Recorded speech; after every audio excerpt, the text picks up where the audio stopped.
Some nights change your life in a way you can never go back. That night was exactly one of those nights for me. I'm 63 years old.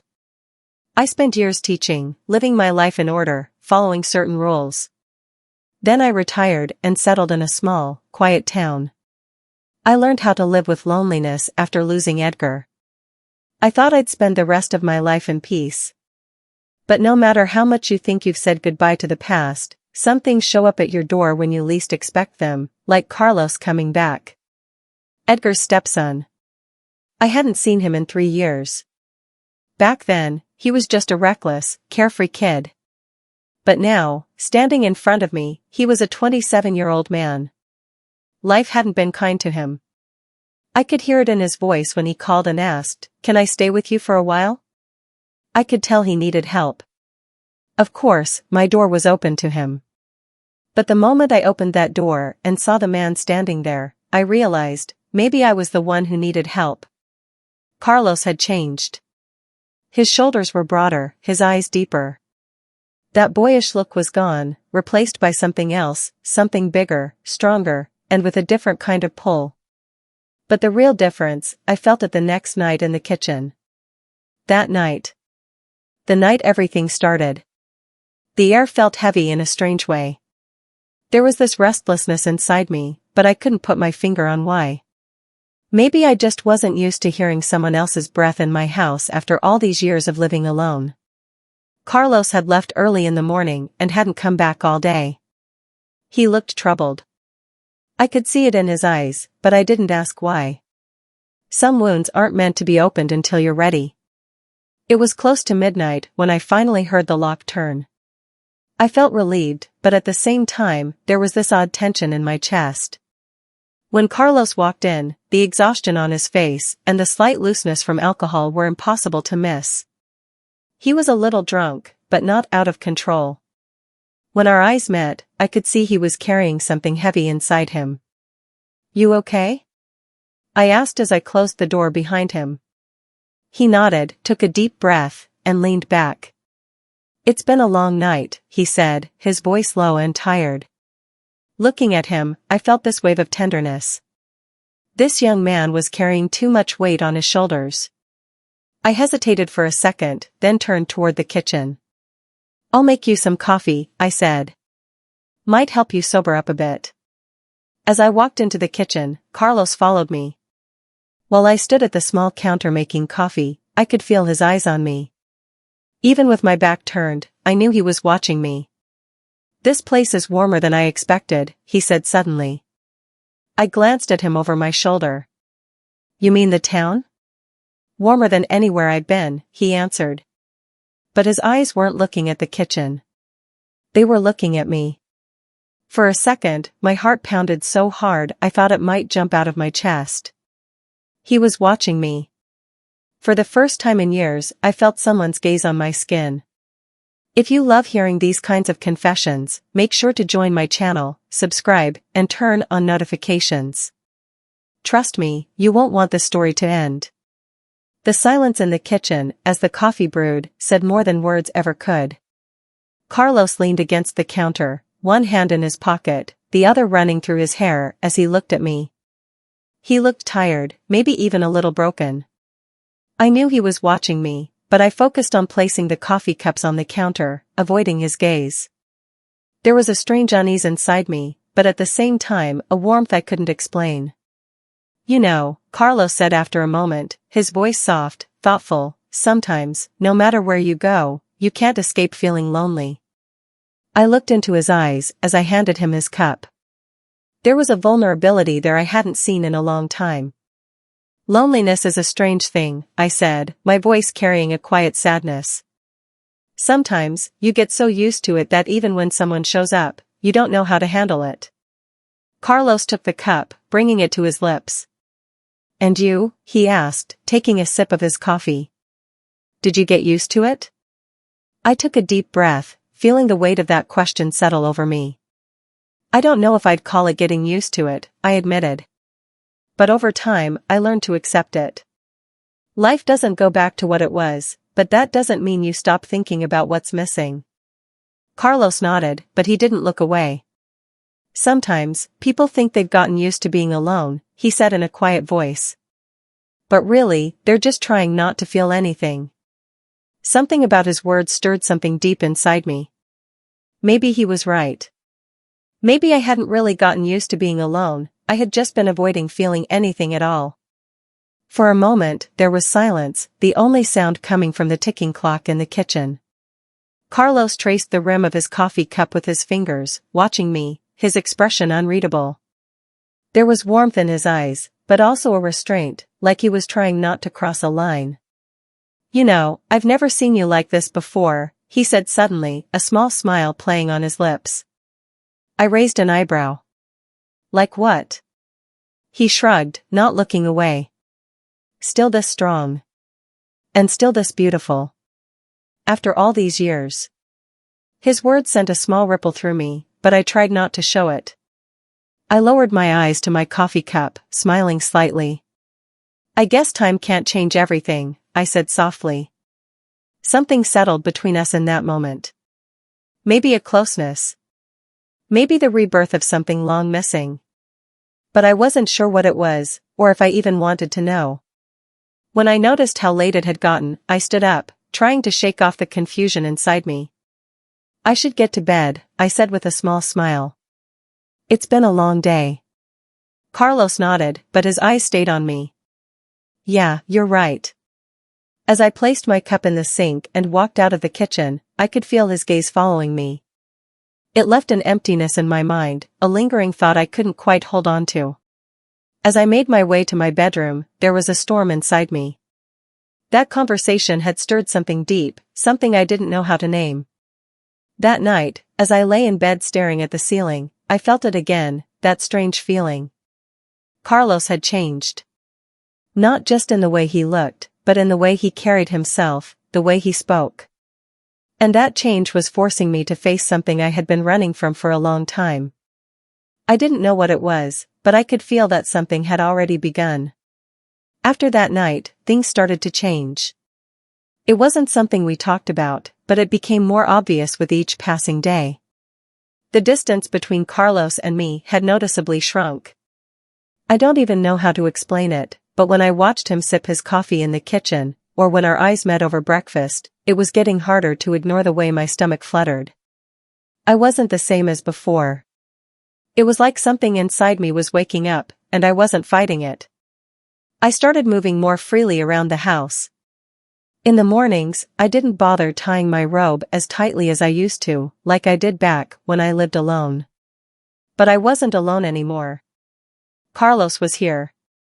And even though I was fully aware of that, there wasn't a part of me that felt uncomfortable about it. I could tell Carlos was becoming more aware of me too. He wasn't acting the same way he did when he first got here. Within a few weeks, he seemed to have moved beyond just getting used to being here. He was acting like he belonged, like he wasn't just staying for a while, but like he had settled in for good. Most nights, instead of going out, he stayed with me. We'd have dinner together, talk for hours, and somewhere along the way, we started having movie nights, sprawled out on the couch, watching films.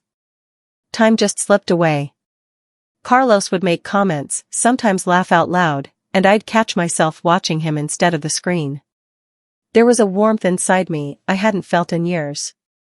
I never thought I could feel this comfortable around someone again. But that night was different. The closeness that had been growing between us for weeks felt even stronger in the air. We were watching a movie, the room dimly lit, the flickering glow of the street lamp outside casting soft, shifting shadows through the half-opened curtains. Carlos's hand rested on the couch beside mine, his fingers just barely brushing against me. As the movie played, I became aware of a slow-building tension between us. The space between our hands was getting smaller and smaller, as if neither of us was consciously making a move, but we were somehow closing the gap anyway. At some point, I felt his gaze shift from the screen to me. Slowly, I turned my head, and our eyes met. This time, there was no hesitation in the way he looked at me. He wasn't trying to hide anything. His eyes locked onto mine, deep and unreadable, filled with something unspoken. His breaths were slow, measured. My heart pounded so hard I thought he could hear it, but I didn't look away. It was like every word we could have said had disappeared, leaving only this moment between us. Carlos tilted his head slightly, his lips parting just a little. And in that moment, I had no idea what I was supposed to do. But I knew one thing: this was just the beginning, and there was no going back. Carlos didn't hesitate. He leaned in, his face so close that I could feel the warmth of his breath against my skin. His lips barely brushed against mine at first, as if giving me a chance to pull away. But I didn't. I couldn't. That fire inside me, the one I had ignored for so long, wouldn't let me. 1 second. Maybe 2. The kiss started slow, then deepened, turning into something more intense, more desperate. The way he pulled me closer, the way his hands rested against my waist, it stirred emotions I had long forgotten. My hands moved instinctively to his shoulders, my fingers tangling in his hair. Carlos's touch, it was so firm, so certain. I could feel just how deep the emotions he had been holding back truly were. But right at that moment, reality crashed over me like a thick fog. This was wrong. A sudden wave of panic rose inside me. I pulled back quickly, my breath still tangled with his. His eyes were full of questions, but I couldn't answer any of them. My hands were shaking. I whispered, more to myself than to him, trying to make sense of what had just happened. I stood up, my heart hammering in my chest. I need to get some water, I said, grabbing onto the first excuse I could find. I turned toward the kitchen, avoiding his gaze. I wasn't even sure if my feet were touching the floor or if I was floating. My pulse was pounding in my ears. I grabbed a glass, my fingers trembling slightly. What the hell is happening? I murmured to myself. How did this even happen? As my thoughts spun, a sharp crashing sound snapped me out of it. Then, the unmistakable noise of shattered glass scattering across the floor. Every muscle in my body tensed. Carlos? I called out. No answer. I rushed back into the living room, then froze. The glass coffee table in front of the couch was completely shattered. And Carlos's hand, it was bleeding. I didn't even have to ask what had happened. Out of frustration, anger, or maybe something deeper that he couldn't hold back anymore, he had thrown his glass down onto the table, breaking it to pieces. Seeing the blood on his hand sent a strange mix of fear and guilt through me. Slowly, I sat down next to him. But he wouldn't look at me. His eyes were locked on the floor, his breath uneven, his fists still clenched, his jaw tight. I reached out, placing my hand lightly on his arm. The moment I touched him, he flinched. Then, finally, he turned to look at me. And in his eyes, there wasn't just anger. There was hurt. Do you really not want me? He asked, his voice low but filled with emotion. I couldn't look away. What? I whispered. But he wasn't done. For days. I haven't felt alone. For the first time in a long time, Maria, he said. And then you pulled away, like it meant nothing. Like it was just a moment that didn't matter. I shook my head. Something inside me was breaking because I knew exactly what he was thinking. I knew how fragile Carlos really was. I knew how much he feared being abandoned. And now, I had just made him live through his worst fear. I took his hand, gently, carefully, opening his palm and looking at the bleeding cuts. This wasn't just a moment, I said. My voice wasn't supposed to shake, but it did. Nothing about this was fake, Carlos. Everything was real. Too real. He narrowed his eyes, wanting to believe me. But afraid. I could feel it. Do you really not love me, Maria? Do you really not want me? Those silent questions hung heavy in the air. I held my breath, silencing every thought screaming inside me. Slowly, I stood up. I ran my hands over my shoulders and let the straps of my dress slide down. His eyes followed the movement, darkening. His pupils dilated. His breathing turned uneven. Now, he had no words left. Do you believe me now, Carlos? I whispered, my voice sparking the heat between us even more. Was it all a lie? His gaze roamed over me, and he swallowed hard. But he still couldn't say a single word. Instead, he grabbed me by the waist and pulled me close, his touch strong, filled with something unspoken. And then, his lips met mine once more, deeper this time, with no hesitation. This time, I wasn't the one running. This time, I was the one surrendering, completely. With Carlos's strong arms locked around me, I knew there was no going back. A man who kissed like this, with hunger, desperation, and certainty, wasn't here for just a fleeting moment. When I looked into his eyes, I saw everything he had been holding back, his emotions, his desire, even his frustration. I hadn't felt this alive in years. Carlos's breath was uneven, his fingers tracing a slow path down my back. Then, suddenly, he reached for the buttons of his shirt, undoing them one by one, without taking his eyes off me. Like he was memorizing me. Like he was trying to etch this moment into his mind, to prove it was real. When he finally shrugged off his shirt, tossing it aside, my gaze instinctively traveled over his form. This wasn't the same Carlos I once knew. Strong. Confident. Undeniably real. Carlos leaned back, giving me space, watching me. And me? I wasn't hesitating anymore. I moved closer, my hands resting against his chest. And the second I felt the warmth of his skin beneath my fingertips. A spark ignited inside me. And just like that, I leaned in once more, pressing my lips to his. This time, there was no doubt. This time, there was no turning back. Me, bigger than anything I had ever felt before. Everything was happening so fast, but I didn't care. Every now and then, I found myself whispering, Carlos. I was completely lost in him. I was excited, and with the rush of that excitement and desire, it didn't take long for everything to reach its peak. My fingers gripped the couch, then slowly moved to Carlos's chest. My whole body trembled as I tightened, and a loud sound escaped from my lips. My nails left a few marks on his skin. Carlos looked at me, smiling. These shouldn't just be memories. You have to keep them fresh. It didn't take long before the tension in him melted away, and with the heat of the moment, he completely let himself go, breathless, giving in to everything. We were both calmer now. We lay next to each other, neither of us speaking until our breathing evened out.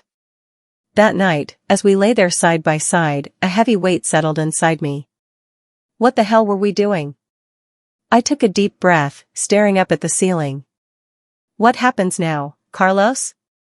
This feels wrong, I whispered. Carlos turned his head toward me, his eyes more serious than I'd ever seen them before. This isn't wrong, Maria. This is real. We can't act like we were some kind of mistake. We're going to leave somewhere no one knows us, somewhere no one can judge us.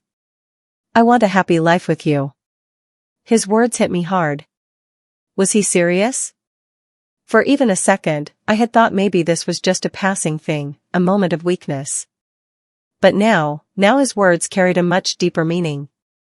I turned to him in shock, my eyes searching his. Did you think this was just some one-time thing? Carlos didn't look away. Maria, I've wanted this for years. My heart nearly stopped. What do you mean? You mean before? Carlos let out a small, almost sad smile. 5, 6 years ago.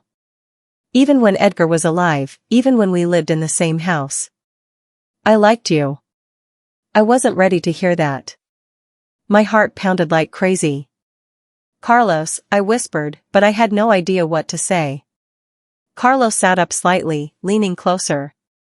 Back then, it felt like some stupid, impossible thing, like I was just a kid. But I'm not a kid anymore, Maria. I know what I feel. Somewhere deep inside me, hearing those words sent a strange sense of satisfaction through me. But at the same time, fear. Could I really go through with this? Stay tuned, because this story isn't over. If you've made it this far, I know this story has pulled you in. There's so much more to share. You don't want to miss it. Hit that follow button, turn on notifications, and drop a comment below.